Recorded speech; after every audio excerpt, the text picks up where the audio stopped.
നവകേരള യാത്രയ്ക്കിടെ ആലപ്പുഴയിൽ വെച്ച് യൂത്ത് കോൺഗ്രസ് പ്രവർത്തകരെ മർദ്ദിച്ച കേസിൽ തനിക്കെതിരെയുള്ള പ്രത്യേക അന്വേഷണ സംഘത്തിന്റെ റിപ്പോർട്ടിൽ വിശദീകരണം നൽകാനായി ADGP MR അജിത് കുമാർ കൂടുതൽ സമയം തേടി. വിശദമായ മറുപടി തയ്യാറാക്കാൻ സമയം അനുവദിക്കണമെന്ന ഈ ആവശ്യം ഇന്നലെ സമർപ്പിച്ച വിശദീകരണത്തിലാണ് അദ്ദേഹം മുന്നോട്ട് വെച്ചത്. അജിത് കുമാറിന്റെ വിശദീകരണവും SIT റിപ്പോർട്ടും വിശദമായി പരിശോധിച്ച ശേഷമായിരിക്കും DGP ഈ വിഷയത്തിൽ സർക്കാരിന് അന്തിമ റിപ്പോർട്ട് സമർപ്പിക്കുക. ബിനോയുണ്ട് വിവരങ്ങളുമായി. ബിനോയ്, എന്നാലും അജിത് കുമാറിന്റെ കാര്യത്തിൽ ഇപ്പോൾ എന്തായാലും വിശദീകരണം നൽകാൻ സമയം തേടിയിരിക്കുകയാണ്. DGP റിപ്പോർട്ട് സമർപ്പിച്ചു കഴിഞ്ഞാൽ പിന്നെ സർക്കാരിന്റെ തീരുമാനം എന്ത് എന്നത് ഏറെ നിർണായകം തന്നെയല്ലേ?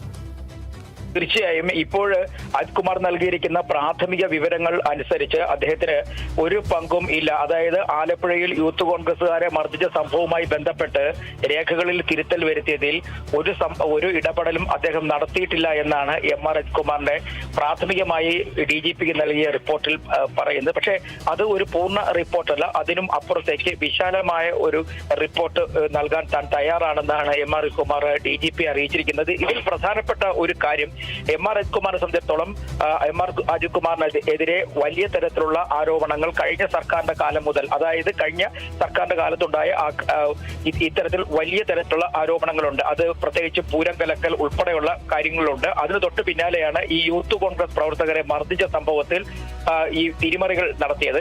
അപ്പോൾ ഇതുമായി ബന്ധപ്പെട്ട കാര്യങ്ങളിലൊക്കെ തന്നെ ഒരു വിശദമായ അന്വേഷണം നടത്താനായിരുന്നു പ്രത്യേക അന്വേഷണ സംഘത്തിനെ ചുമതലപ്പെടുത്തിയത്. ആ അന്വേഷണ സംഘം നൽകിയ റിപ്പോർട്ട് അനുസരിച്ച് MR അജിത് കുമാറിന്റെ ഭാഗത്തു നിന്നും ഇടപെടൽ ഉണ്ടായിട്ടുണ്ട് എന്ന് കണ്ടെത്തലുകളുണ്ട്. അതായത് MR അജിത് കുമാറിന്റെ ലോ ആൻഡ് ഓർഡറിന്റെ ചുമതലയുണ്ടായിരുന്ന ADGP MR അജിത് കുമാറിന്റെ തിരുവനന്തപുരത്തെ ഓഫീസിലേക്ക് ആലപ്പുഴയിൽ ഉണ്ടായ സംഭവങ്ങളെ കുറിച്ചുള്ള റിപ്പോർട്ട് വിളിച്ചു വരുത്തുകയും 2 ഗ്രേഡ് SIമാർ ഇടപെട്ടുകൊണ്ട് ആ റിപ്പോർട്ടിൽ തിരുത്തൽ വരുത്തി എന്നുമായിരുന്നു SITയുടെ കണ്ടെത്തൽ. പക്ഷേ ആ കണ്ടെത്തലിനോട് പൂർണ്ണമായും MR അജിത് കുമാർ യോജിക്കുന്നില്ല എന്നുള്ളതാണ് ഒരു പ്രധാനപ്പെട്ട കാര്യം. അത്തരത്തിലൊരു സംഭവത്തിൽ താൻ ഇടപെടൽ നടത്തിയിട്ടില്ല എന്ന് MR അജിത് കുമാർ പറയുന്നുണ്ട്. ഒപ്പം തന്നെ കൂടുതൽ വിശദമായ റിപ്പോർട്ട് നൽകാൻ താൻ തയ്യാറാണ്. അതുകൊണ്ട് കുറച്ച് സമയം അധികം വേണം എന്നൊരു ആവശ്യം കൂടി MR അജിത് കുമാർ മുന്നോട്ട് വെച്ചിട്ടുണ്ട്. ഒരു പക്ഷേ അത് പരിഗണിക്കുമോ ഇല്ലയോ എന്നുള്ള കാര്യങ്ങളൊക്കെ പിന്നീട് മാത്രമേ നമുക്ക് പറയാൻ കഴിയുള്ളൂ. എന്തായാലും DGP ഇത് സംബന്ധിച്ച് വിശദമായൊരു റിപ്പോർട്ട് തന്നെ നൽകും എന്നുള്ള ഉറപ്പാണ്. ഇന്ന് റിപ്പോർട്ട് ഒരു പക്ഷേ മന്ത്രിസഭാ യോഗത്തിന് മുന്നിൽ എത്തുമെന്നായിരുന്നു പറഞ്ഞിരുന്നെങ്കിൽ തന്നെയും ഇതുമായി ബന്ധപ്പെട്ട ഒരു വിവരങ്ങളും പുറത്തേക്ക് വരുന്നില്ല. കാരണം പഴുതടച്ചുള്ള ഒരു റിപ്പോർട്ടാണ് ഇപ്പോൾ സമർപ്പിക്കാൻ DGP ഉദ്ദേശിക്കുന്നത്. ഏതെങ്കിലും കാരണവശാൽ വീഴ്ച സംഭവിച്ചു കഴിഞ്ഞാൽ കോടതിയിൽ സർക്കാർ തന്നെ അതിന് മറുപടി നൽകേണ്ടി വരും. നേരത്തെയുള്ള കാര്യങ്ങൾ ചൂണ്ടിക്കാണിച്ചുകൊണ്ടാണ്. അതായത് നേരത്തെ സെൻകുമാർ DGP ആയ സമയത്ത് ഇത്തരത്തിൽ ചില നടപടിക്രമങ്ങൾ അന്നത്തെ LDF സർക്കാരിന്റെ ഭാഗത്തുനിന്നുണ്ടായിരുന്നു. പക്ഷേ അതിന് പിന്നീട് അദ്ദേഹം DGP ആയി തിരിച്ചു വരികയും ചെയ്തിരുന്നു. പക്ഷേ ഈ സംഭവങ്ങളൊക്കെ മുന്നിൽ നിൽക്കുന്ന ഒരു സാഹചര്യത്തിൽ വ്യക്തമായ ഒരു റിപ്പോർട്ട് തേടാൻ ഒരു പക്ഷേ DGP തയ്യാറാവും. മന്ത്രിസഭാ യോഗവും അതിന് അനുമതി നൽകാനുള്ള സാധ്യത കൂടുതലാണ്. കാരണം പഴുതുകൾ അടച്ചുള്ള ഒരു റിപ്പോർട്ട് വേണം എന്ന് ആഭ്യന്തര വകുപ്പ് DGPയോട് പറഞ്ഞിട്ടുണ്ട്. അത് ആഭ്യന്തരമന്ത്രി രമേശ് ചെന്നിത്തല തന്നെയാണ് അത്തരത്തിൽ ഒരു റിപ്പോർട്ട് ചോദിച്ചിട്ടുള്ളതും. അതുകൊണ്ട് തന്നെ ഒരു പക്ഷേ ഒരാഴ്ചയോ മറ്റോ അധികമായി MR അജിത് കുമാർ നൽകാനുള്ള സാധ്യത തള്ളിക്കളയാനാകില്ല. അതിനുശേഷമായിരിക്കും വിശദമായ റിപ്പോർട്ട് DGP നൽകുക. എന്തായാലും പ്രാഥമിക റിപ്പോർട്ടുകളിലൊക്കെ തന്നെ MR അജിത് കുമാർ കുറ്റക്കാരനാണ് എന്ന് തന്നെയാണ് പ്രത്യേക അന്വേഷണ സംഘത്തിന്റെ കണ്ടെത്തൽ. ആ കണ്ടെത്തൽ വ്യക്തമായ സൂചനകളും ഉണ്ട്. കാരണം 2 അന്വേഷണങ്ങളാണ് ആലപ്പുഴയിൽ നടത്തിയത്. ഒന്ന് SP നടത്തിയ ഒരു അന്വേഷണം, അതുകൂടാതെ കോടതി നിർദ്ദേശപ്രകാരം പ്രത്യേക സംഘം നടത്തിയ ഒരു അന്വേഷണം. ഈ 2 അന്വേഷണ റിപ്പോർട്ടുകളിലും MR അജിത് കുമാറിന്റെ ഇടപെടൽ ഉണ്ടായിട്ടുണ്ട്, അല്ലെങ്കിൽ തിരുത്തൽ നടത്തിയിട്ടുണ്ട് എന്നാണ് പ്രത്യേക അന്വേഷണ സംഘം കണ്ടെത്തിയിരിക്കുന്നത്. SITയുടെ കണ്ടെത്തൽ. പക്ഷേ ആദ്യഘട്ടത്തിൽ SIT റിപ്പോർട്ട് DGPക്ക് മുമ്പിൽ എത്തിയെങ്കിൽ തന്നെ പക്ഷേ കാര്യമായ തെളിവുകൾ ഇല്ല എന്നായിരുന്നു അന്ന് പ്രത്യേക അന്വേഷണ സംഘത്തിനോട് DGP അറിയിച്ചിരുന്നത്. തുടർന്ന് വീണ്ടും ആ റിപ്പോർട്ട് തിരുത്തൽ വരുത്തിയാണ് പ്രത്യേക അന്വേഷണ സംഘം DGPക്ക് സമർപ്പിച്ചിരിക്കുന്നത്. ആ റിപ്പോർട്ടിന്റെ അടിസ്ഥാനത്തിലാണ് വിശദീകരണം MR അജിത് കുമാറിനോട് ചോദിച്ചത്. പക്ഷേ ആ റിപ്പോർട്ടിന്റെ അടിസ്ഥാനത്തിലുള്ള വിശദീകരണം നൽകണമെങ്കിൽ കുറച്ച് ദിവസം കൂടി തനിക്ക് ആവശ്യമാണെന്നും ഒപ്പം തന്നെ താൻ ഈ അക്രമ സംഭവങ്ങളിലൊന്നും അതില്ലെങ്കിൽ ആ അക്രമ സംഭവവുമായി ബന്ധപ്പെട്ട അന്വേഷണ റിപ്പോർട്ടിൽ തിരുത്തൽ വരുത്തുവാൻ താൻ ഇടപെട്ടിട്ടില്ല എന്നുമൊക്കെ MR അജിത് കുമാർ പറയുന്നുണ്ട്. എന്തായാലും ഒരാഴ്ചക്കുള്ളിൽ തന്നെ ഒരു വിശദമായ റിപ്പോർട്ടിലേക്ക് MR അജിത് കുമാർ അല്ലെങ്കിൽ വിശദമായ റിപ്പോർട്ട് MR അജിത് കുമാർ നൽകും എന്നുള്ള പ്രതീക്ഷയാണ് ഇപ്പോൾ DGPക്കും സർക്കാരിനും ഉള്ളത്. ശരി, ബിനോയാണ് വിവരങ്ങൾ നൽകിയത്.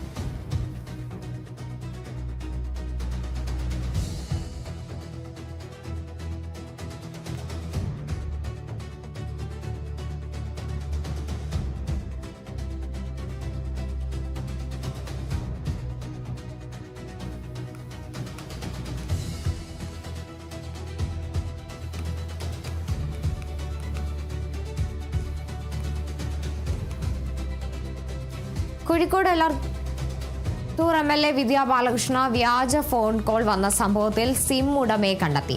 തനിക്ക് പങ്കില്ലെന്നും മൊബൈൽ ഫോൺ മോഷണം പോയിരുന്നുവെന്നും ഇയാളുടെ മൊഴി. ഇയാളുടെ മൊബൈൽ ഫോൺ അന്വേഷണ സംഘം കൂടുതൽ പരിശോധിക്കും.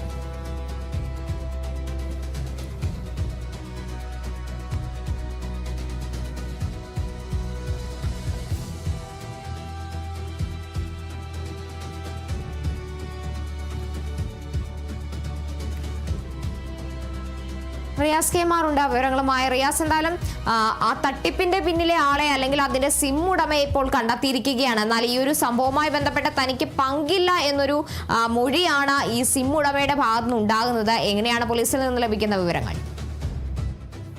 പ്രധാനമായിട്ടും ഈ മാസം 6-നാണ് ഇതുപോലൊരു തട്ടിപ്പ് നടന്നത്. എലത്തൂർ MLA വിദ്യാ ബാലകൃഷ്ണനെ ഫോണിൽ വിളിച്ച് ഈ വാട്സാപ്പ് കോൾ വഴിയാണ് 3 കോടി രൂപ നൽകിയാൽ മന്ത്രി പദവി വാഗ്ദാനം നൽകിയത്.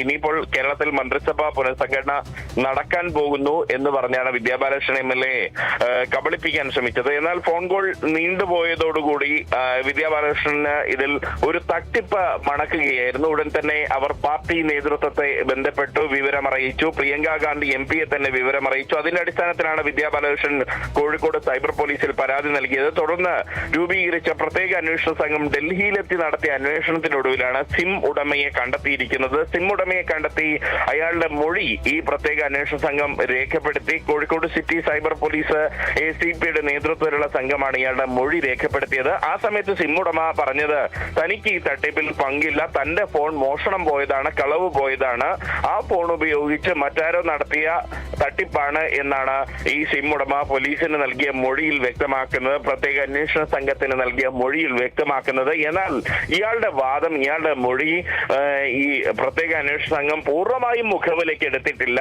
ഇയാളുടെ മറ്റൊരു ഫോൺ ഇതുമായി ബന്ധപ്പെട്ട് ശാസ്ത്രീയ പരിശോധനയ്ക്ക് ഉൾപ്പെടെ കസ്റ്റഡിയിലെടുക്കുന്ന കാര്യം ഇപ്പോൾ പ്രത്യേക അന്വേഷണ സംഘം ആലോചിക്കുന്നുണ്ട്. അങ്ങനെയെങ്കിൽ അത് കസ്റ്റഡിയിലെടുത്ത് ശാസ്ത്രീയ പരിശോധനയ്ക്ക് ഉൾപ്പെടെ വിധേയമാക്കുന്ന ഒരു സ്ഥിതിയും ഉണ്ടാകും. അത്തരത്തിലുള്ള ഒരു അന്വേഷണമാണ് നടക്കുന്നത്. പ്രത്യേക അന്വേഷണ സംഘം ഇപ്പോൾ ഡൽഹിയിലാണുള്ളത്. വിദ്യാ ബാലകൃഷ്ണൻ MLA-യും ഈ ഡൽഹിയിലെ പ്രതിഷേധവുമായി ബന്ധപ്പെട്ട് അവിടെയാണുള്ളത്. അതുകൊണ്ട് തന്നെ ഈ കാര്യത്തിൽ കൂടുതൽ നടപടികളിലേക്ക് പോവുകയാണ് പോലീസ്. ഇന്ന് അതായത് പ്രിയങ്ക ഗാന്ധി MP-യുടെ പ്രൈവറ്റ് സെക്രട്ടറി ആയിട്ടുള്ള DS രാജ്കുമാറാണ് താൻ ഇന്ന് പരിചയപ്പെടുത്തിയാണ് ഇത്തരത്തിലുള്ള ആൾമാറാട്ടം നടത്തിയത്. ഇതിൽ 2 പരാതികളാണ് പ്രധാനമായും ഉണ്ടായിരുന്നത്. വിദ്യാ ബാലകൃഷ്ണൻ MLA-യുടെയും ഒപ്പം തന്നെ ഈ പ്രൈവറ്റ് സെക്രട്ടറി പ്രിയങ്ക ഗാന്ധി MP-യുടെ പ്രൈവറ്റ് സെക്രട്ടറി രാജ്കുമാർ വയനാട് പോലീസിലും പരാതി നൽകി. രാജ്കുമാർ നൽകിയ പരാതിയിൽ പറയുന്നത് ഷാഫി പറമ്പിൽ MP-യെയും ഒപ്പം തന്നെ ഉൾപ്പെടെ ഡീൻ കുര്യാക്കോസ് MP-യെയും ഫോണിൽ വിളിച്ച് ഈ പാർട്ടിയിലും ഉയർന്ന പദവി നൽകി ഇത്തരത്തിൽ തട്ടിപ്പ് നടത്താൻ ശ്രമിച്ചു എന്നുള്ള വിവരം കൂടി DS രാജ്കുമാറിന്റെ പരാതിയിൽ വ്യക്തമാക്കുന്നുണ്ട്. അവർ ഉടൻ തന്നെ പാർട്ടി നേതൃത്വത്തെ അറിയിച്ചു. അങ്ങനെ DS രാജ്കുമാർ വയനാട് പോലീസിലും പരാതി നൽകിയത്. അങ്ങനെ 2 പരാതികളും സംയുക്തമായാണ് ഇപ്പോൾ അന്വേഷിക്കുന്നത്. അതിനിടയിലാണ് ഈ സിം ഉടമയെ കണ്ടെത്തിയിരിക്കുന്നത്. ഇത് കേസിൽ ഏറെ നിർണായകവുമായ കണ്ടെത്തലുമാണ്. ശരി, റിയാസ് KMR ആണ് വിവരങ്ങൾ നൽകിയത്.